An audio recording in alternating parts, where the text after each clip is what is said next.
Thanks for your permission. All right, we'll call the meeting to order. Please stand for the Pledge of Allegiance.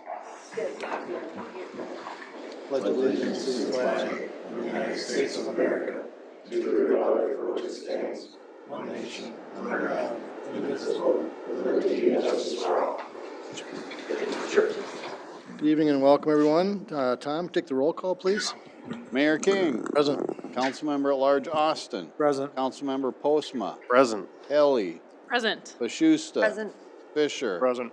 Waller. Present. Baskin. Present. We have a quorum, Your Honor. Thank you. Item number 1 is a motion for the adoption of the agenda. So moved. Second. All in favor? Aye. Opposed? Motion carries. Item number 2 is a motion approving our minutes from our January 6th, 2025 meeting. So moved. Second. All in favor? Aye. Opposed? Motion carries. Nothing under recognitions and awards. Item number 4 is the consent agenda. Need a motion? So moved. Second. All in favor? Aye. Opposed? Motion carries. Item number 5, presentation from SCH on the comprehensive plan. Holly? I'm just gonna check my email. Bless you. I know there's been some difficulty getting the presentation up, but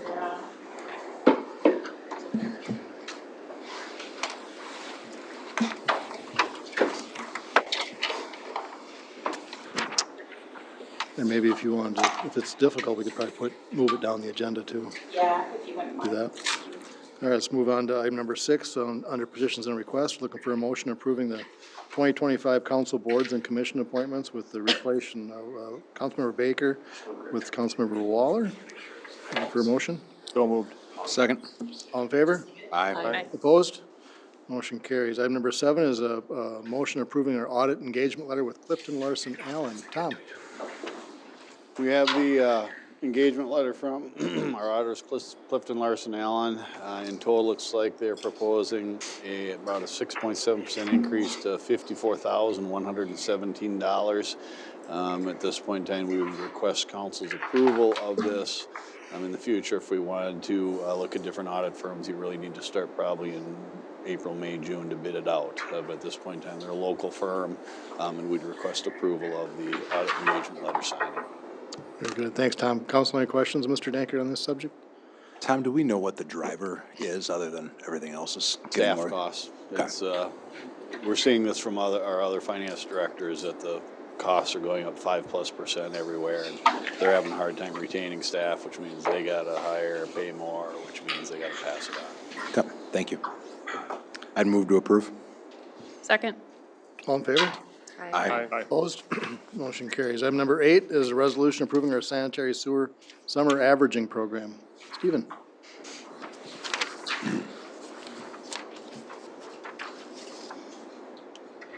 As we discussed at the last work session, our program we are recommending to change to a 6-month on, 6-month off program from what it currently is now. The new program, the plan for applying your winter average water usage to your summer sewer billing would be tailored around that concept where sewer use from the months of November through April will be billed on the actual consumption and will also be used to calculate the average sewer usage.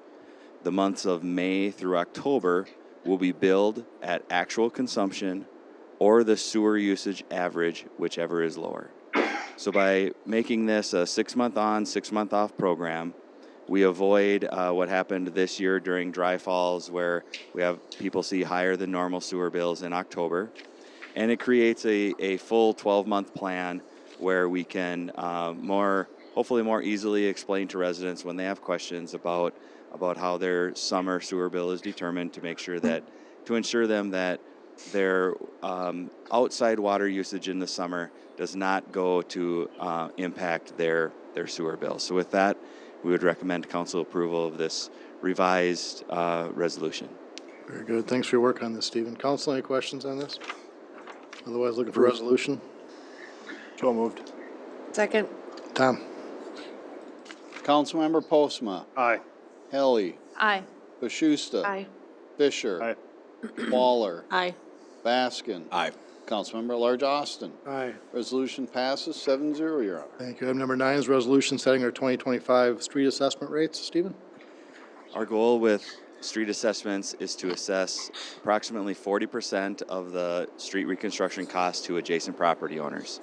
We have, for about the last 15 years, we've had set assessment rates where people are charged based on their front foot, so the width of their lot that is adjacent to the street. We also have many other items listed in our paving assessment policy that apply to assessments based on a corner lot policy, whether or not you're a commercial, residential, or you have an apartment. So there's many factors that go into it, but this year we would recommend increasing our fees by approximately 7%. So our sidewalk would be $7.50 a square foot. 6-inch sidewalk would be $11 a square foot. Our curb and gutter on our projects would be $22.50 per lineal foot. Our residential rate for street reconstruction is proposed to be $68.82 per lineal foot, and our commercial rate is planned to be $98.28, and then we also have a mill and overlay rate. So with that, we'd recommend these new rates for 2025. Thank you, Stephen. Council, any questions for Mr. Lang? We're looking for resolution approving number 9, resolution. So moved. Second. Tom? Councilmember Postma, Aye. Helly, Aye. Bashusta. Aye. Fisher. Aye. Waller. Aye. Baskin. Aye. Councilmember at Large Austin. Aye. Resolution passes 7-0, Your Honor. Very good. SCH ready? Holly, you ready for the presentation? We're good? Yeah, Okay. Well, thank everyone for their troubleshooting skills, and Mr. Nolan will present. Welcome, Mr. Nolan. All right, thank you. Thank you, Mayor, members of council, for the opportunity to, there we go. Thank you for the opportunity to present to you an update on the comprehensive planning process that we started a few months ago. Also, thanks for your patience as we did this troubleshooting. So we were in front of you, Bria Grace, who's the project manager for SEH, for the entire project a few months ago when we kicked this off. And I'm here to present the city's update on the comp plan. So I'm Mark Nolan, senior planner with SEH, and working with our team on the comprehensive planning project. And so very quickly, here's the agenda. We'll talk about schedule and milestones, what the planning process entails, what we've heard from the public, kind of a quick overview of the public engagement so far, and then next steps. So the schedule and milestones, this is kind of a simple graphic that kind of shows the 3 phases of the project. So phase 1 is discover and excite. That's the part where we get the word out, we get in front of the public, we start to gather information, gather data to get the process going. Phase 2 is plan and review. That's when we actually do the groundwork, do the writing of the chapters, really put the document together. And then phase 3 is refine and adopt. We'll describe those here in a little bit. But essentially, there are 4 tasks in the project. The first 3 we'll talk about first. Project initiation and data gathering. That's something that we are kind of wrapping up right now. Public engagement is ongoing, but is really front-loaded in the plan. And then again, the development of the comprehensive plan itself. So phase 1, which brought us through just about the end of the year, again, is discover and excite. And so what we have accomplished during that period are listed on the screen. We developed a project website, which has been very active and gave the city a lot of outreach tools. Public engagement process that we put in place, both in person and online.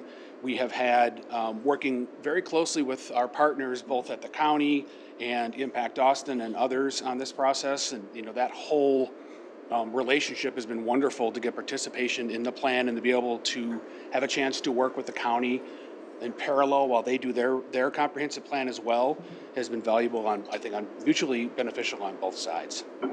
We've had a community survey. We're on our 2nd community survey right now, and an online mapping tool. And we have created, for both the county and the city, a planning advisory committee as well as a technical advisory committee. We'll talk about that here in a little bit. And then, of course, we've done data collection and initial mapping, and we have been reviewing previous documents, both the 2016 comprehensive plan and downtown plan and other documents too for the city. Phase 2, which we are just getting started in right now, we have been working with the PAC and the community on developing, refining a community vision. We'll talk about that here in a few minutes. We've done data collection and recommendations. We've got a demographics and kind of economic development summary from Maxfield Research. The Velocity Group team has been in town a couple of times. That's Daniel Hintz, and the firms that you see on the right-hand side of the slide have come in for a few days to work on some of those specialty areas of the plan, the food city aspect of the plan, the downtown master plan, and some of their other work, which will be mostly wrapped up by this spring. But we've been working closely with them as they've come in and out of town. And then, again, we've done GIS mapping. We're starting to do chapter development, which I'll talk about in a minute. And we had our first open house. And then phase 3, not sure why that's highlighted, but that is the part of the plan where you all adopt the plan. So we review the draft comprehensive planning documents, typically have an open house, public review period, and then the city and county both adopt the comprehensive plans. And this is an outline of the overall planning process. It's a little bit more detailed than what I was just discussing. It's got public feedback up front, and then where we develop that community vision, collect data. We look at what's called a gap analysis. That's where we look at the systems throughout the city to look where those needs are that need to be filled and start to make recommendations for future change. This planning process, the planning horizon for the document is looking out to 2045. So it's got a 20-year plan horizon, which in the planning world isn't all that much, but to most people is a lot. So that's, we're looking into the future as much as we can with this process. And then we'll be documenting all of this in the planning document and getting feedback from the communities of practice. These are groups that Daniel Hintz and his team are putting together, working with Impact Austin to kind of help build implementation into this process. So a lot of times the comprehensive plan, you get the final document, there's implementation steps in there, who's going to do what and when. And then it's up to you all in the community to implement that plan. What we're doing right now is we're building implementation into the plan now. So there are groups that can champion components of those plans after the consultant team has gone away. So implementation is going to be key. And then we prepare the draft plan. And again, that goes public, we refine it, and then we adopt it. So the core plan elements or chapters are listed on this slide. These may tweak a little bit here and there, but there are a lot more components to this that aren't shown that are rolled up into these chapters. What I wanted to show here is that the first 3 chapters, there's an introduction, community profile, that's the statistics and growth projections, and engagement summaries are all kind of the introduction of the plan, and the real meat of the plan, where the recommendations are made, looking at land use, transportation, water, neighborhood revitalizations, parks, open space, all those chapters in the middle of the plan, that's where all of the goals and recommendations are made. And then the implementation section, again, is where we work with the community to determine what projects get done, when they happen, and by who. So this is just another look at the schedule. What I wanted to highlight here is at the top, we got PAC meetings listed 1 through 12. That's the Planning Advisory Committee. And then we are here right now. We did just have, on the 9th, a meeting with the Planning Advisory Committee for the city. That was our 3rd meeting. And where we've got a vision statement to look at here, and I'll show that to you. And then for the next few months, we'll be covering topics with the Planning Advisory Committee. So next month, we're looking at transportation and parks and open space, et cetera. So we cover individual topics through that phase 2 of the plan. So as I've said, we've met 3 times with the PAC, the Planning Advisory Committee. The first one was a joint meeting with the county, and the second 2 were individually. And really the topics that we've covered with that committee are what a comprehensive plan is and how it's used, what their roles and responsibilities are. The PAC developed a vision statement that I'll share with you in a moment, and that's one that we are still revising. We brought it out to the public at the open house last week, giving them a public engagement update, what we've been hearing from the community. And then last meeting, we really focused on sustainability and resiliency, how those are important overarching themes for the city's comprehensive plan. And so here is the vision statement that the PAC members came up at their November 13th meeting. And I'm not going to read this word for word. It is a bit long. We're going to be working on shortening this up, but the idea here is that we sat down with the PAC, and each member, with a little bit of help, a gaming kind of system, developed their own vision for what the city looks like, or what they want the city to look like in 2045. So this isn't necessarily what it looks like now. Parts of it is, but it's what the city wants to be in 20 years. And so they talk about being welcoming and diverse with a blend of culture and arts, education, neighborhoods.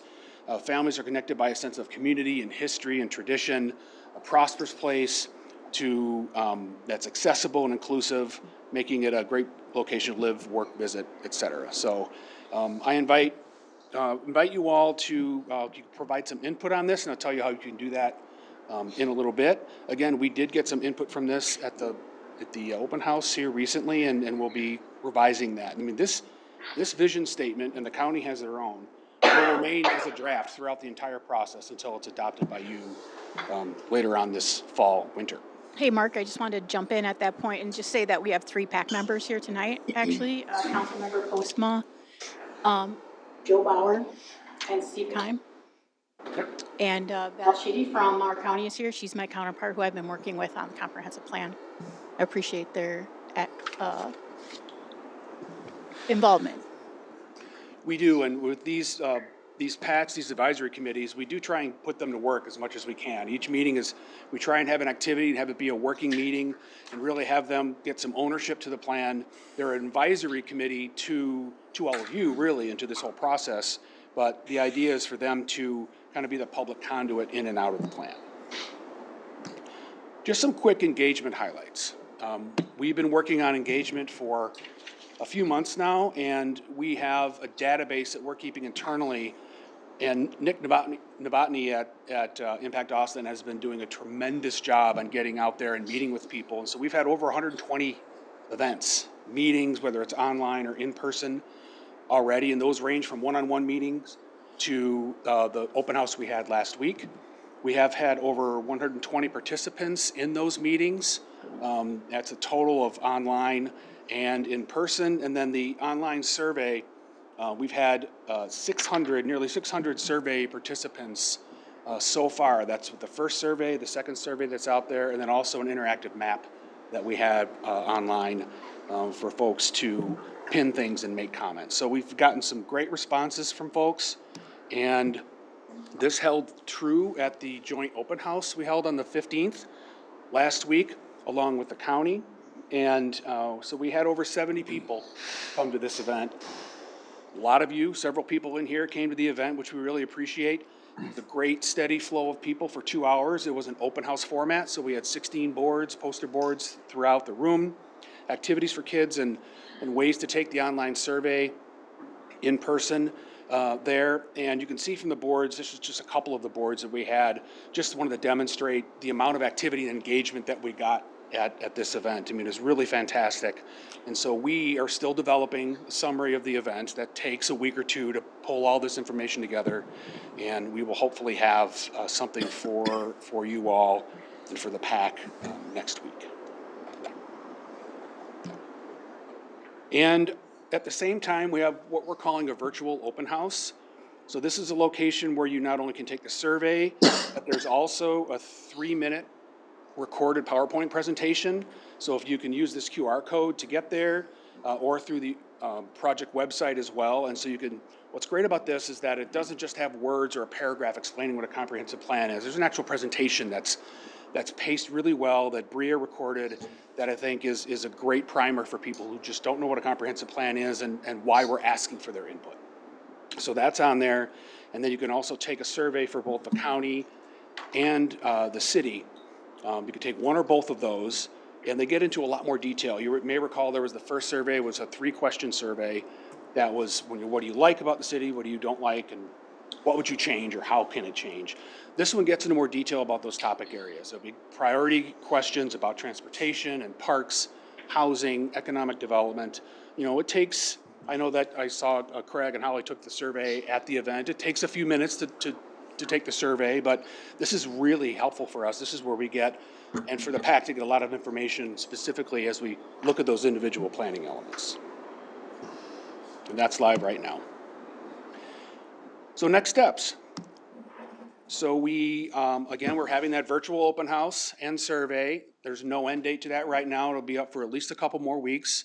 We're doing what we can to keep driving folks to the survey. We'd love for all of you as council members and staff to do the same as you're talking to folks in the community, to get the word out and have those surveys, get those numbers up on those surveys. The Velocity Group is going to be in town for the entire week of the 17th. Now, the 17th is a city holiday, but they'll be in town that entire week, meeting with people. They've got a schedule put together. Daniel Hintz has is putting all that together. I think he booked an Airbnb that he's offering for his team to stay, and we'll be there as well periodically, members of SEH. In particular, our next PAC meeting is during that week, so that'll be in person on February 20th, where we'll be discussing again transportation and open space. And then we will just continue to develop the comprehensive plan chapter content. Again, that's just when we work closely with the PAC and the TAC to really just start to develop content, the comprehensive plan, chapter by chapter. And that's my update. Any questions? I have a question. Actually, a couple of questions, but my first one is, could you just give a general description of what a comp plan is? And I have noticed that often people are more familiar with a strategic plan or a work plan, and how does a comp plan differ from that? And is it in fact a commitment to funding every project that's in a comp plan, or how does that work? Yeah, so a comprehensive plan is essentially, I mean, it is in state statute, how a comprehensive plan works, but it's a guiding document over a period of time, typically 10 or 20 years. A lot of times, communities, it really focuses on land use, and this one will as well. But it really covers all the topics of, the city to identify goals, a vision and goals for all of its systems and how it wants to grow over 20 years. And then it sets those goals and how to measure success with those goals. And then it does set up an implementation plan that identifies some projects, some strategies that can be implemented. It doesn't commit money or funding to anything, although a comprehensive plan does identify funding opportunities as part of that. And then, but where the comprehensive plan does have maybe more teeth is that the city regulations, zoning ordinance is supposed to support the comprehensive plan. And so typically after a comprehensive plan happens, there'll be some recommended changes to the zoning ordinance to make sure that it matches the comprehensive plan. Great, thank you. My second question is just about the engagement. How is Austin ranking compared to other communities in terms of people showing up to give their input on the comp plan? It's ranking well, and this has come up before. We see these numbers. Austin's a community of 27,000 people, and we like to get those numbers bigger, but as we were talking about at the open house, it's not so much the size of the community that gets those numbers up, it's just the work that everyone does to get the word out. And so, relatively speaking, we're very happy with these numbers. We'd like them to, go up even higher. But, because of the way that we're setting up the engagement process, and once the summer months come in, we're going to try and tie in some of these events with food and, those other kinds of local events too that really get people out there. I just wanted to add that we are tracking demographics as much as people will give us that information. And so we'll try to fill the gaps where we have some missing input. And there was we noticed the age group, of course, was a little bit higher as far as input. We did work, and also thanks to Nick, to working with our school superintendent and other people at the school district. They set up an opportunity for the students to come to our open house and provide some input, and they got some volunteer hours for that. So we're trying to find some unique ways to get more inputs and more feedback from all sectors of our population. Yes, thank you. It's a very good point. We try and keep the engagement process as flexible as we can so we can pivot like that, because some of the demographics we got on our first survey did show that participation was low for that 20 and under age range, and so we are actively looking to reach those students. And we did have a handful of them show up at the open house. Great, thank you.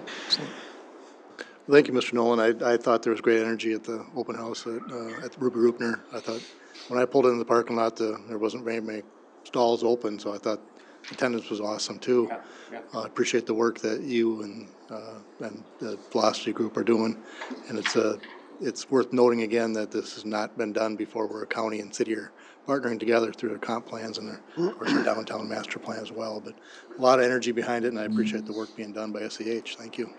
Mr. Mayor, a couple of questions with it as well. And first of all, I mean, thank you for the work that you're doing. Thank you for the work that the PAC is doing. I mean, this is probably some of the most important work that we're doing as a community to really clearly define our future for the next 20 to 30 years.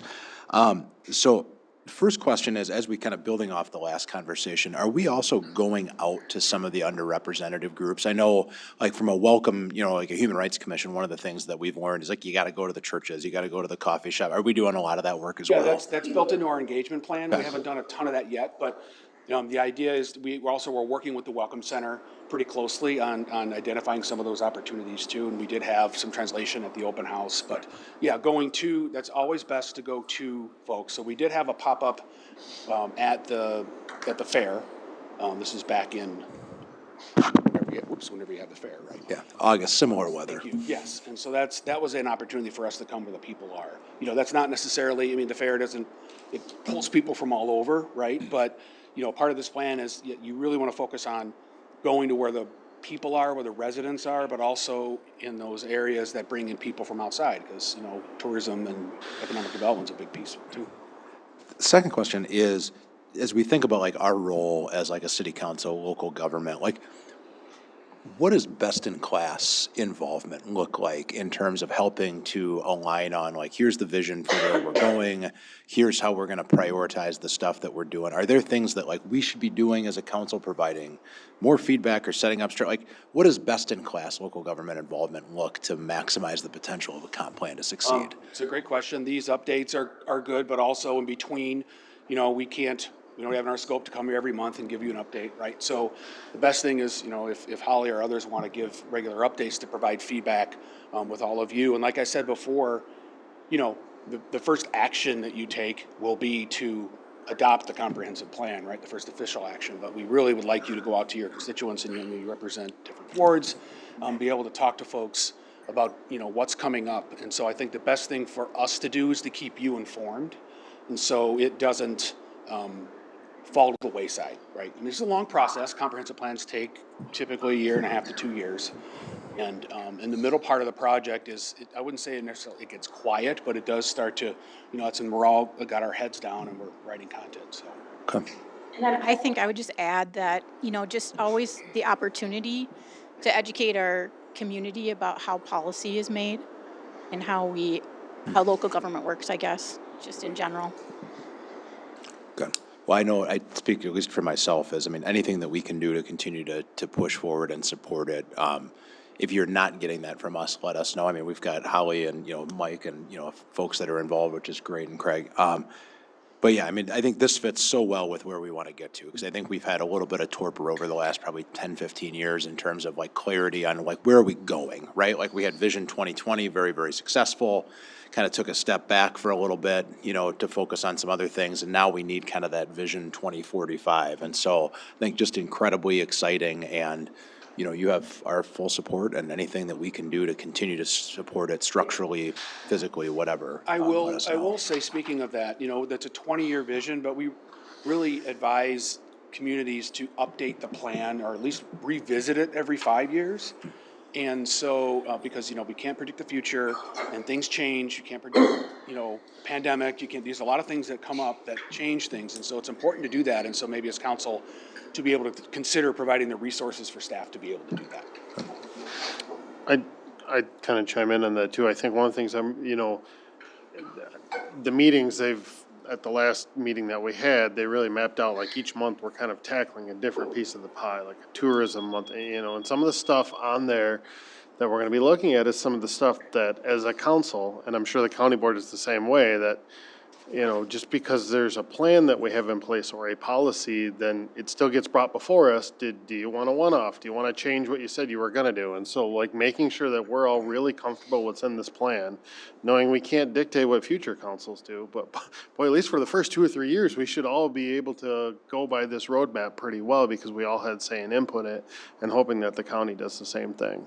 And then the other little nugget I'd say is, I know that, I believe it was, I can't remember, it was vision or mission statement you saw in there. And I'm well aware, and I mentioned that our city leaders have been doing some of that work through the Secor group. And so we're gonna try and take a look and have an alignment so that we don't have 2 or 3 different vision and mission statements as a city. They are similar. They're Yes, not they are, worlds yeah. apart. Yeah, and you did send those to us, staff did, and so there's definitely overlap there. We just want to make sure that there aren't contradictions or exclusions in Yeah. either one. Mayor, I think also the communities of practice, any council member would be free to come and participate in any of those. We'll get you the meeting times. We're supposed to get that soon. So we'll send that out to you, and if you're available for one of those, please jump in. Yeah, we do have a handout that describes what those are, which I think maybe we can send that out, what Nick had put together for the open house. Yeah, I'll just make sure that we have the most recent update, and then, I think Daniel said he would have a schedule put together soon, this week. Yes. Exciting stuff. Very good. Anything else? Thank you, Mr. Nolan. I appreciate the update. We'll look forward to more and continue the great work. Thank All you. right, thank you all. Thank you. Thank you. All right, jumping back ahead, item number 10 is resolution approving our budget amendment number 2, adjustment number 2. Tom?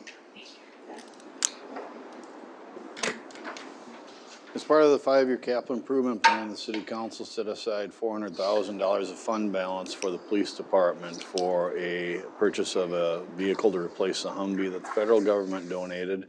I think many of you probably saw it out back today. That being said, we'd like to offer a budget adjustment number 2 for $400,000, use of fund balance in the general fund in order to pay for that. I'm sure Dustin or Chief McKeegan might have something to say about the vehicle, so. Yeah, for us, it's, taking a look, we talk about, next 20 years. This is really a 30-year vehicle for us, an investment in our current officers, our younger officers, and the officers that will come. We did get the Humvee about a decade ago, and it was a hand-me-down at the time, and will ultimately go back to the military. What we found is it certainly was a step up from not having anything. We have used it. It has protected our officers. It has protected our citizens, but it does have some limitations. We went to Albert Lee a couple years ago with an active shooter. We were on the perimeter. We weren't able to get close. It's simply not enclosed. Mankato had sent a unit like the one you saw over.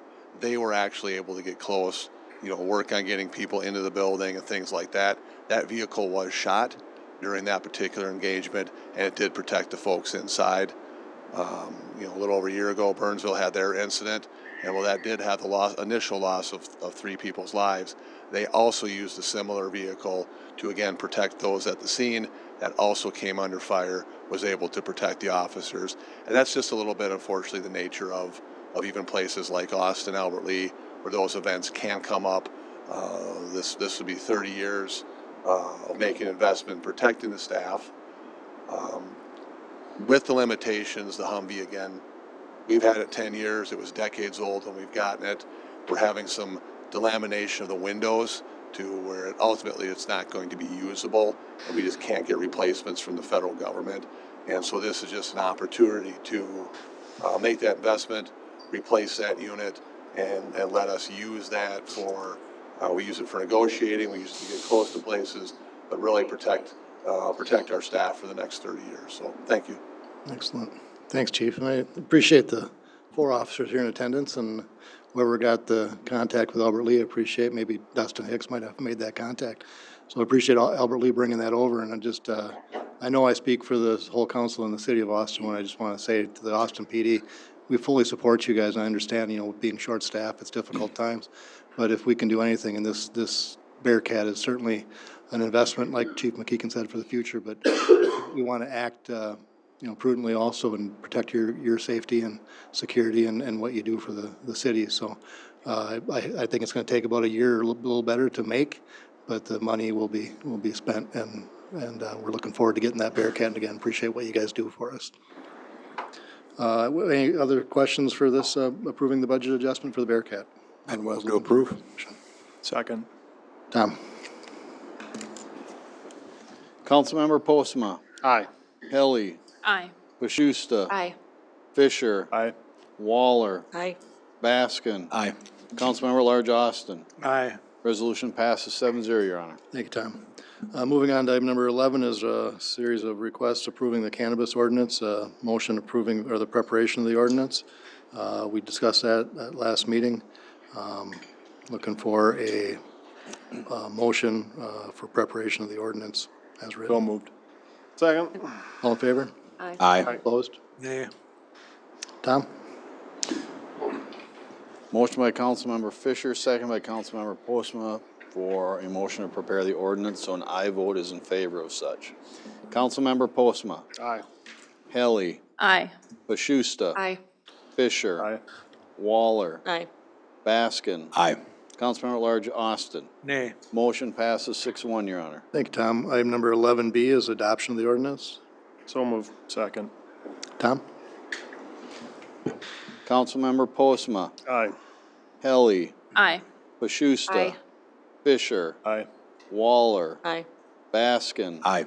Councilmember at Large Austin. Nay. Ordinance passes 6-1 since this is the second reading, Your Honor. Thanks, Tom. Item number 11C is summary publication of the ordinance. So moved. Second. Tom? Councilmember Postma, Aye. Helly, Aye. Bashusta. Aye. Fisher. Aye. Waller. Aye. Baskin. Aye. Councilmember at Large Austin. Aye. Resolution passes 7-0, Your Honor. Thank you. Item number 12 is approving a budget adjustment number 3 to the Central Garage Fund. Tom? Here we are, 2 meetings in, and we're already on our third budget adjustment for the year. I think last year I did 4 so we're on a little record here. We're buying cool stuff, though. Yeah, we were buying stuff. We had 2 requests, one from Park and Rec Department and one from the Public Works Department. I believe a field groomer is shot and they need to replace it, so Mr. Sehan and his staff have looked at using the existing budget within the Central Garage Fund to reduce the ag tractor, $24,000 from the original budget, eliminate a gator for $11,000, and those savings would allow them to buy a new Toro Field Pro field groomer. So that's a net zero.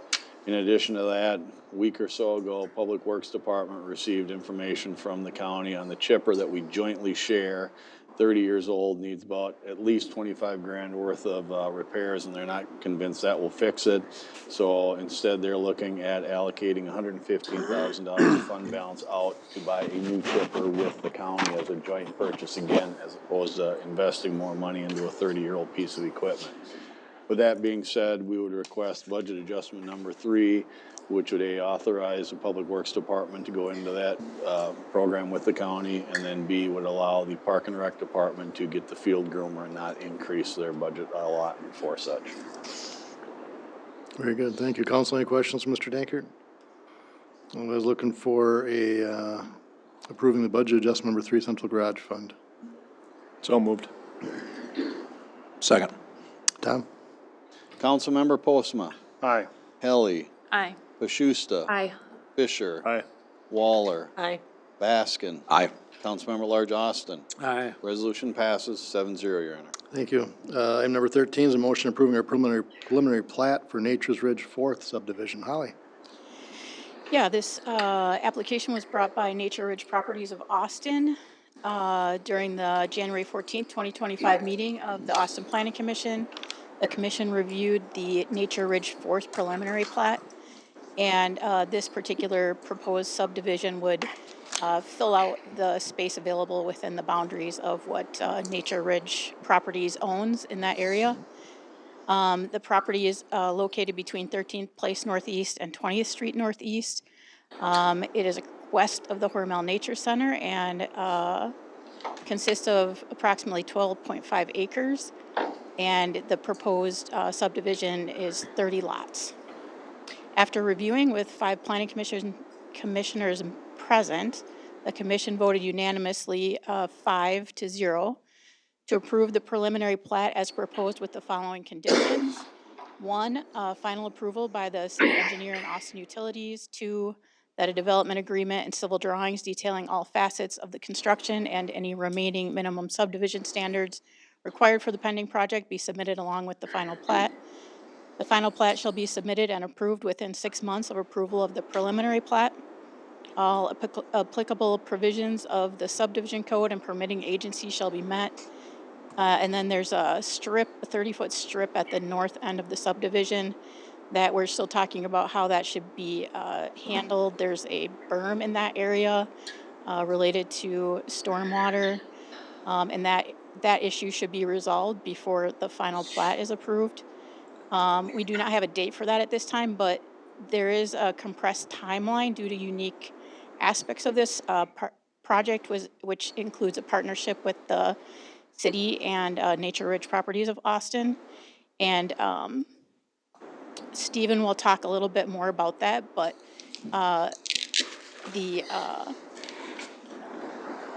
that's it. Do you have any questions about the Planning Commission action or recommendation? Thanks, Holly. Seems like we just did the third plat about 6 months ago, maybe, and now we're on the 4th plat. It's good there's movement out there. A couple years ago. That was then.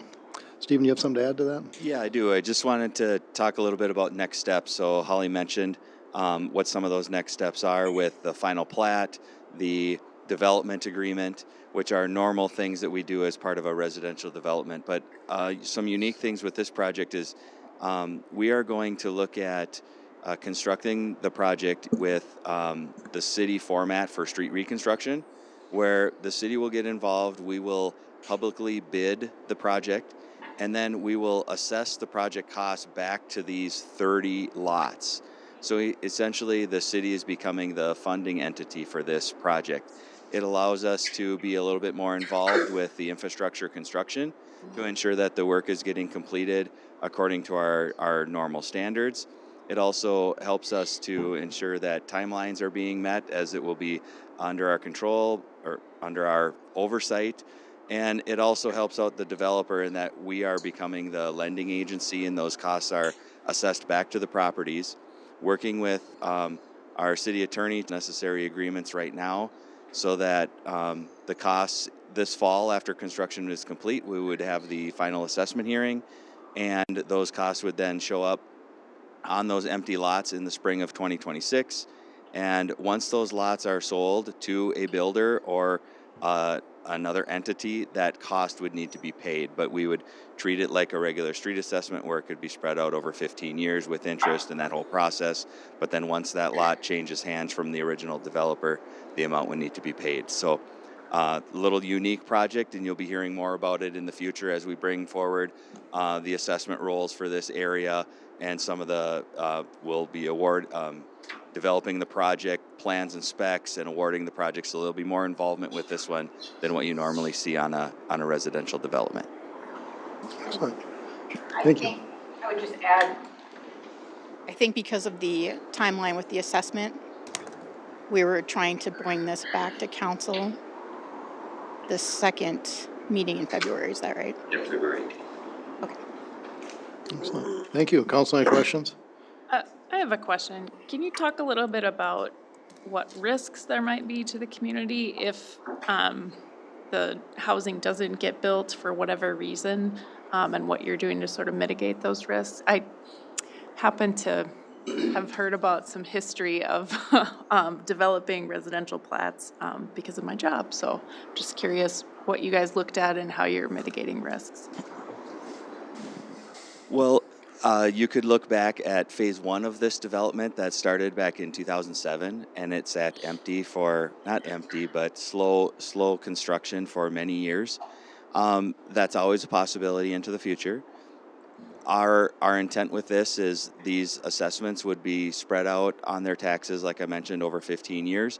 There's always risk to the city when someone could walk away from those assessments. There's also risk to the developer as well. So with anything that we do, there's always inherent risk, but we felt that this was a good way to promote development, gave a developer other options for funding sources with us playing that role. So in weighing those different risks, we felt that this was a good good option to keep projects moving forward similar to this. Craig? I'd also add the project would be secured by the land. So in the event that they defaulted, then we would be owners of the land, which puts us in potentially an interesting circumstance of being a developer, which we're not necessarily interested in doing. We could turn around and sell that to another developer to take it over as a possibility, but we have the security of the land so that they would be walking away from that and protect us in that regard too. Thank you. Thank you. Yeah, I would just, I mean, Stephen, Craig, Holly, I would commend you guys for the creativity here, because we know, as we've talked about housing, that we've heard, over and over again, it's like if we can just de-risk this a little bit for the developer, it makes such a difference in terms of making it financially feasible to build housing in Austin, and so very supportive of it. Yeah, obviously there's a level of risk, but feels like we're going in with the right approach, so thank you for your creativity. And that, you're right on that, the hardest thing for the developers to come up with that upfront capital for the major costs of the infrastructure. So being patient for that, but yet still being protected over the long run. We're gonna be here as an entity, so yes, there's risk, but we can take a patient attitude with it, so to help them along. Good work.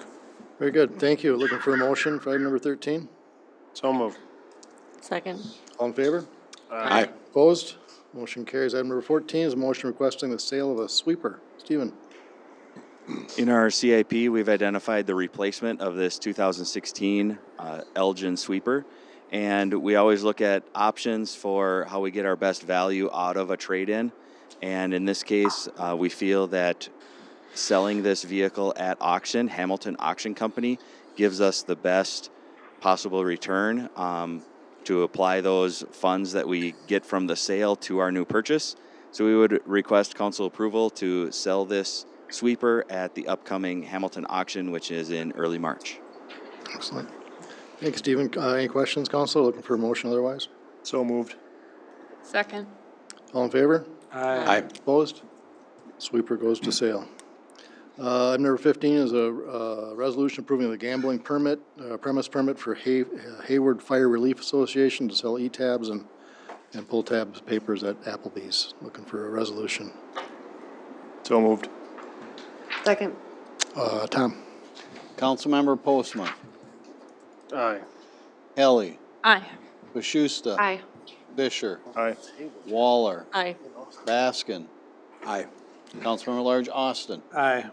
Resolution passes 7-0, Your Honor. Very good. Are there any citizens present looking to address the council on items that weren't on the agenda?